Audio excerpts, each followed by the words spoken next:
How Bernie Sanders Lost Black Voters. It didn't have to be that way. But his campaign never explained how black people fit into his vision of a radically changed America. And, according to a series of fusion interviews with former staff members, campaign leadership didn't really see the point in trying. Those former staffers described a campaign that failed to give its black outreach teams the resources they needed, that never figured out how to connect to black audiences, and that marginalized black media. In the process, the campaign missed a chance to capitalize on a revolutionary message that otherwise might have appealed to black voters frustrated with the current political order. Instead, Sanders was clobbered by Hillary Clinton among black voters in state after state after state, including some where Sanders either won white voters or lost them narrowly. The gap made it all but impossible for him to win the nomination. Sanders himself was sincere to the core, said Roy Tatem, the campaign's former deputy director for African American outreach. But he said he felt that neither campaign manager Jeff Weaver nor other high-ranking figures thought Sanders could overcome Hillary Clinton's appeal to black voters. I think they felt that the relationship with Hillary was so strong that they didn't have confidence in doing much of anything to change it, Tatem said. Some people felt he had a better chance at winning the Latino vote and the millennial vote than the black vote.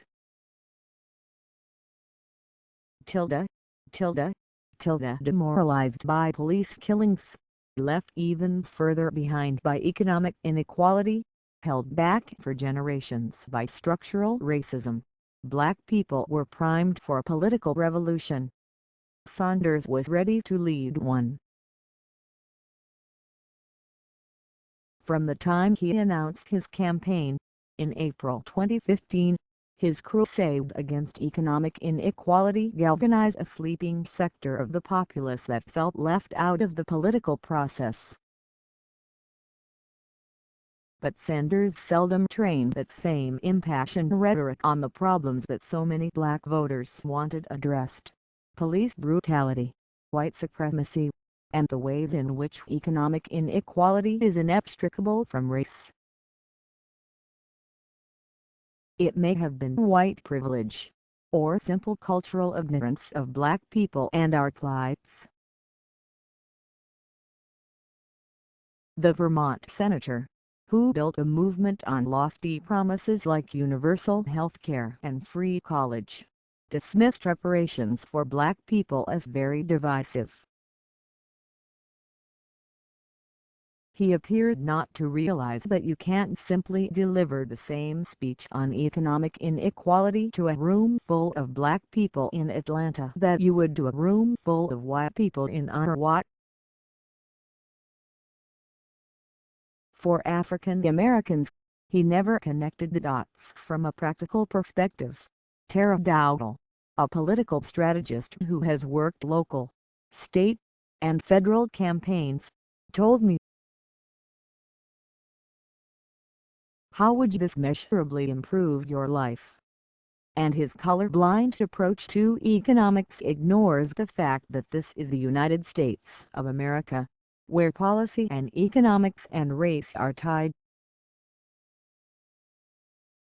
Put another way, it takes more than marching with MLK to win black votes. It takes outreach. But several former members of Sanders' black outreach team told me the campaign didn't believe pulling black voters from Clinton was a real possibility. The white vote, the staffers said, was the campaign's priority. Tatem told me that his department was underfunded, making it almost impossible to do the necessary work in the southern states that voted on Super Tuesday, March 1.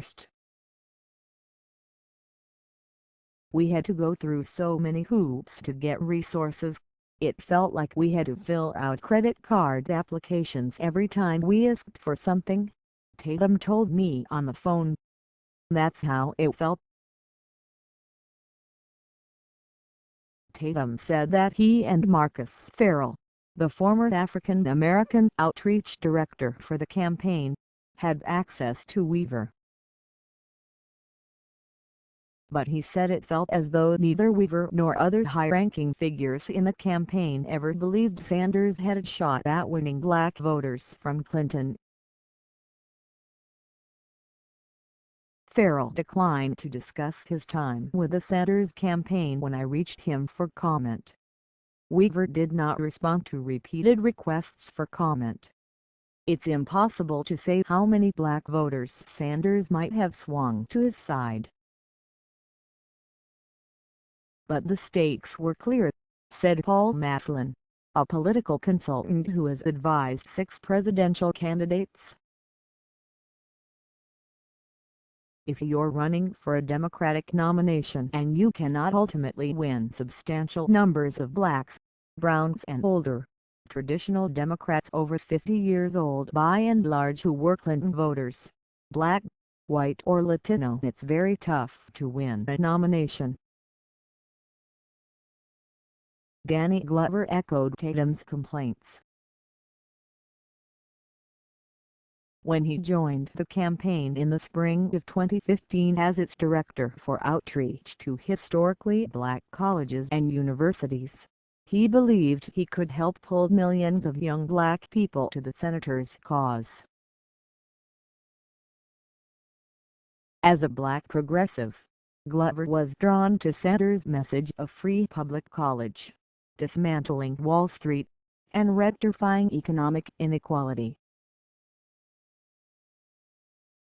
Surely, Glover believed, he could get black students to feel the same enthusiasm for Sanders as the young white folks who screamed the senator's name in packed arenas around the country. But it didn't take long for him to feel that the campaign had no real interest in converting young black progressives into a powerful voting bloc that could have made Sanders truly competitive against Clinton. Glover said he was never given the staff to help him match those crowds of white 20-somethings. It was viewed as something that we just had to do, Glover told me over the phone. We threw some resources to it to say we did it, but they didn't put as many people behind it as they should have. Glover said that stops were cut from Sanders' tour of HBCUs after the South Carolina primary, in late February. He said he was told by superiors that there wasn't enough money to continue them. The Sanders campaign raised $44 million in March, its best performance to date. Glover also said that campaign money for the HBCU tour always came at the last minute, leaving him scrambling to pay vendors. A visit to Morehouse College in Atlanta, in February, illustrated the campaign's tendency to fumble when it did try to reach black voters. And the problem was not limited to white members of the campaign staff. Kathy Tyler, executive director for strategic communications at Morehouse College, told me that a black representative of the Sanders campaign was rude to her staff during the final hours of a rally that took place on campus. The Sanders campaign also did not respond to a request to address this allegation. Tyler said the staffer's behavior was so bad that she called campaign headquarters in Burlington to complain. "I've done rallies with Vice President Joe Biden a few months before, so I know how to work with Secret Service and I know how to work with advanced teams," she said. Bernie's team. They weren't new to the game, I guess. The series of last-minute changes to the program she and Glover had worked on for more than 2 months caused some chaos. Tyler said she wanted HBCU students to get ticketed first to enter the event. The campaign refused, she said, and the audience for their rally was mostly white. It wasn't like you were at an HBCU, Tyler said of the mostly white audience at their rally. Once you got in that room, it could have been any place. Moreover, Glover said, the campaign missed an opportunity to work with the black-owned business that was set to do the staging for the rally, but that the campaign's last-minute request was switched out. Glover told me, this was an opportunity at one of the most prestigious African American colleges and universities in the country to really build a relationship with their black business community. Who knows what kinds of stories of Bernie Sanders they could have gone out and told, but we chopped it off before it had a chance to materialize. We left a bad taste in their mouths.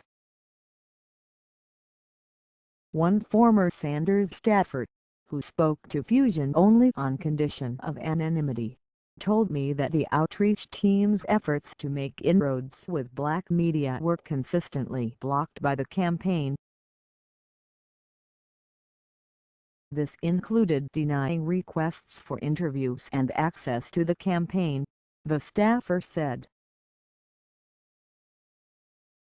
The staffer said that the campaign feared that engaging black media might expose Sanders' weakness in articulating how his economics-heavy platform would benefit black voters.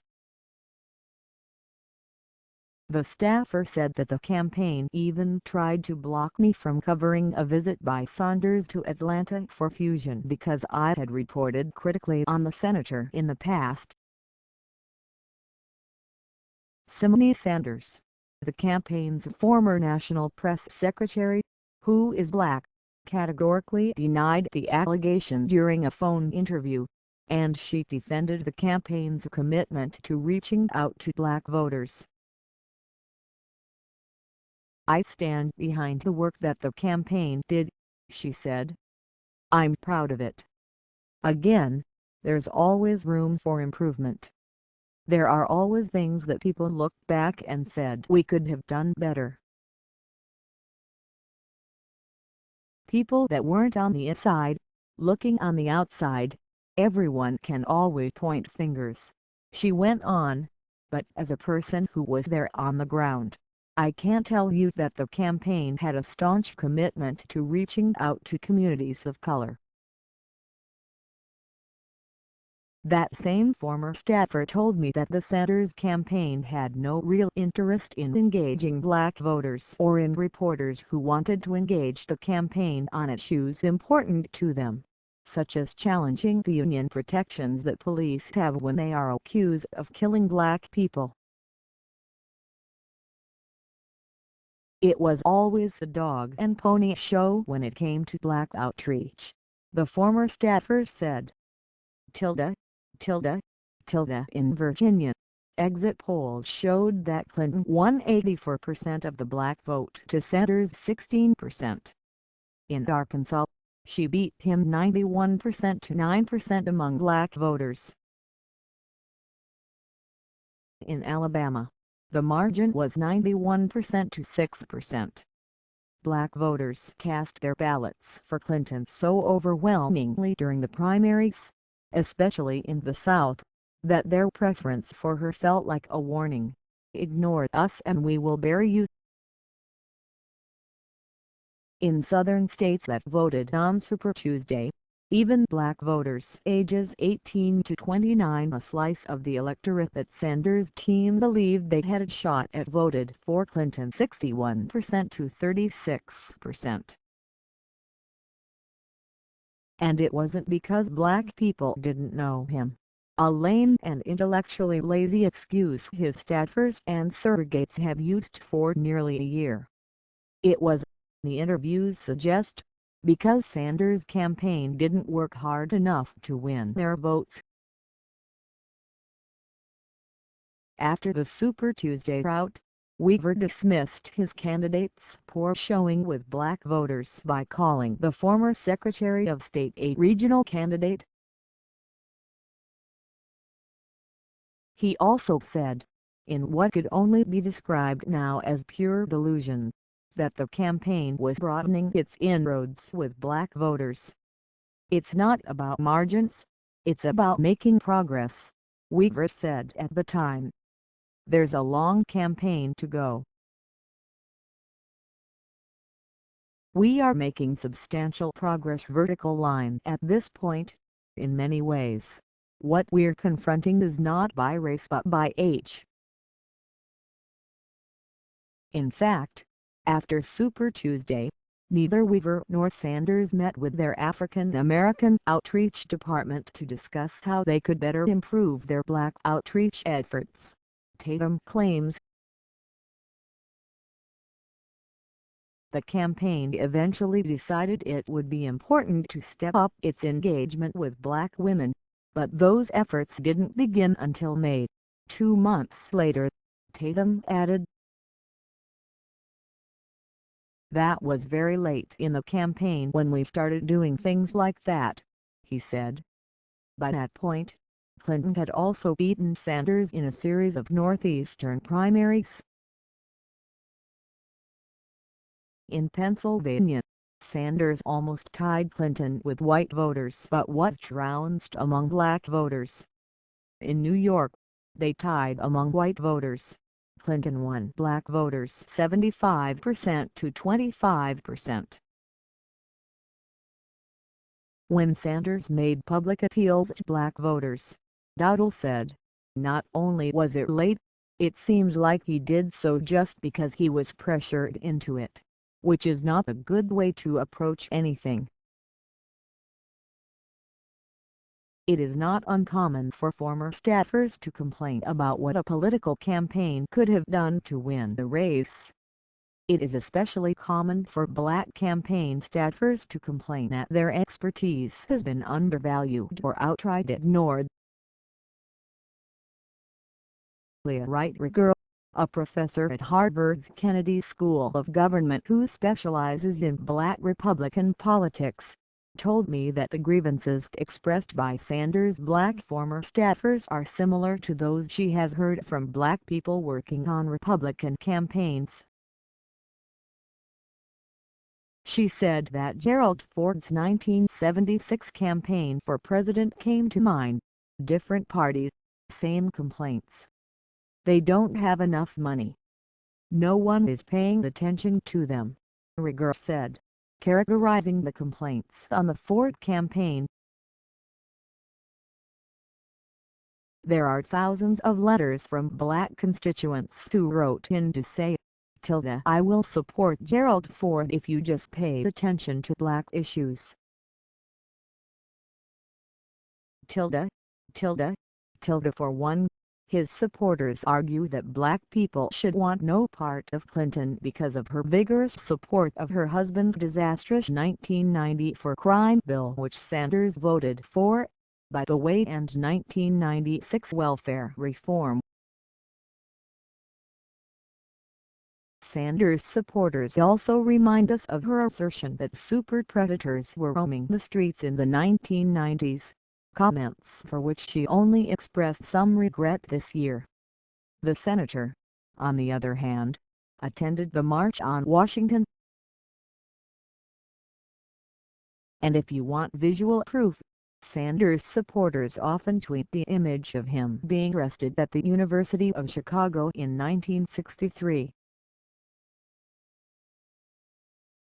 When black female activists led a disruption at the Netroots Nation Progressive Political Conference last summer, some white people tweeted in defense of Sanders paternalistically, claiming black people simply didn't know enough about his civil rights record. The online arrogance became so pronounced that it motivated Roderick Morrow, who runs the comedy podcast Black Guy Who Tips, to start the popular hashtag #BernieIsOnBlack, which mocks Sanders supporters' defense of the senator's civil rights record. OSO, one of the Next Nation activists, told me that she believes Sanders responded effectively to their demands that he speak more on racial injustice. For example, Sanders published a comprehensive criminal justice reform page on his campaign site, and he did a better job of discussing the intersection of racism and economic justice. The problem for OSO was that Sanders failed to articulate what the political revolution he so often talked about would mean for black people. "I don't think what Bernie stands for is out of line with what a lot of black communities and black progressive movements prioritize," she said. "It's just that it comes from that dominant white male perspective on what's really important. An overemphasis on class struggle, absent racial analysis. And even if we're talking about class struggle, why is his position on reparations that it's unrealistic? Tilde, tilde, tilde." He said no. Its likelihood of getting through Congress is nil. Second of all, I think it would be very divisive. So, we can have free college education, the dismantling of Wall Street, the federal minimum wage of $15 by 2020, 12 weeks of family and medical leave and universal health care, but not even the dialogue about reparations. Even though Sanders himself has supported Holocaust reparations. Tatem, one of the former Sanders staffers, said that the few times he did get to speak with the candidate, he was a fast study whose heart was in the right place. "He was very astute," he said. "And I believe in his heart of hearts he was a sincere to the core with his approach. I believe that had we had more time, if we were talking in 2015, right now, if we had another year at this primary would be completely different." No matter how sincere Sanders may have been, it didn't show during critical moments during the primaries. Of course, black voters are not getting Malcolm X in the White House by supporting Clinton, and they know that. But at least they are getting a candidate they have some relationship with, even if she sometimes has taken a dismissive tone toward black people. She supported the 1994 crime bill, which led to a huge increase in black incarceration. But I give her credit for recognizing her errors, and today she delivers speeches that reflect on America's racial past, and that indirectly indict her own flawed racial 1990s politics. Rembert Brown wrote for New York Magazine that Clinton won Harlem with a harrowing speech at the National Urban League in February in which she challenged the privilege of her fellow white Americans. Brown was convinced that Clinton was not trying to bullshit her audience. Watching a white woman who could be the President of the United States say things like, "For many white Americans, it's tempting to believe that bigotry is largely behind us. That would leave us with a lot less work, wouldn't it? And race still plays a significant role in determining who gets ahead in America and who gets left behind. Now, anyone asking for your vote has a responsibility to grapple with this reality is uncharted waters." I agree with that. Clinton's frankness on race is rare at the presidential level. If you watch video of her speech, she comes across as very sincere, even if she does not directly indict her own past mistakes about race in America. Sanders never gave a speech of that magnitude on race. His lack of dexterity with black audiences showed during his botched response to a simple, yet very important, question at a Black Forum in Minneapolis hosted by Neighborhoods Organizing for Change on February 12. Felicia Ferry, an African-American woman, said during the Q&A, "I know you're scared to say black. I know you're scared to say reparations. But it seems like every time we talk about black people and us getting something for the systematic oppression and exploitation of our people, we have to include every other person of color." Vertical line. Then she asked, "Can you please talk about specifically black people and reparations?" Sanders' response reminded some people of the language of all lives matter. "It's not just black," he said in part. "It's Latino. In some rural areas, it is white." Sanders was in a staunchly activist, anti-establishment environment full of people who were very much open to a candidate who wasn't afraid of speaking truth to power. Yet he didn't seem able, or willing, to speak about race beyond citing statistics on discrimination against black people. This is the Black Lives Matter era, a time in which young black people are leading the movement demanding that the powers that be, Sanders included, address the specific plight of African Americans. Whether in Ferguson, Baltimore, New York, or any other city in which police brutality has taken African American lives, black young people have sacrificed their jobs, mental health, and freedom to fight a system they feel needs to be overhauled.